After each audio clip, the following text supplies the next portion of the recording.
why you miss the person who hurt you. Sometimes the person who hurt you the most is also the hardest person to forget. You know they lied. You know they manipulated you. You know they made you cry more than they made you smile. So why do you still miss them? Why do you still think about them late at night? Why do you still check their profile? Why does a part of you still want them back? According to psychologist B.F. Skinner, the answer may have nothing to do with love.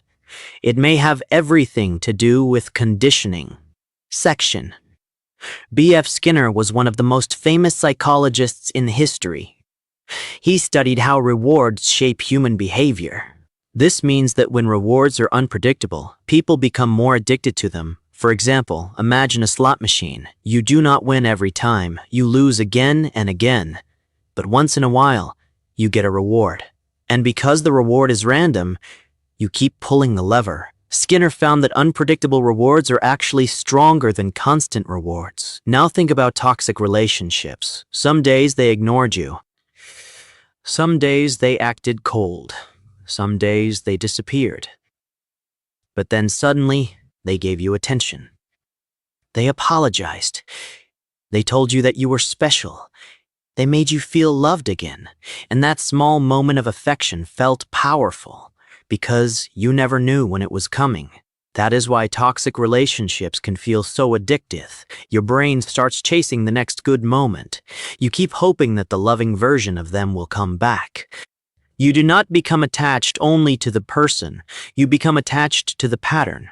Pain, then affection, distance, then attention, silence, then love. And over time, your brain starts confusing relief with love. That is why people often miss toxic partners even after they leave.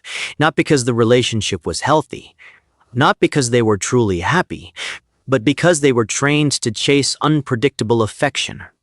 This is similar to the way gambling works. The uncertainty keeps people emotionally hooked. You are not missing them because they were perfect. You are missing the emotional reward your brain learned to wait for. Ending. B.F. Skinner showed that unpredictable rewards can control behavior more strongly than consistent rewards. And in toxic relationships, that same pattern can make people stay attached long after the relationship ends. So if you miss someone who hurts you, it does not mean they were your soulmate. It may simply mean your mind became addicted to the cycle. And once you understand the cycle, you can finally break it. Because real love does not leave you constantly starving for attention. Real love feels safe. Real love feels calm. And real love does not make you beg for the bare minimum.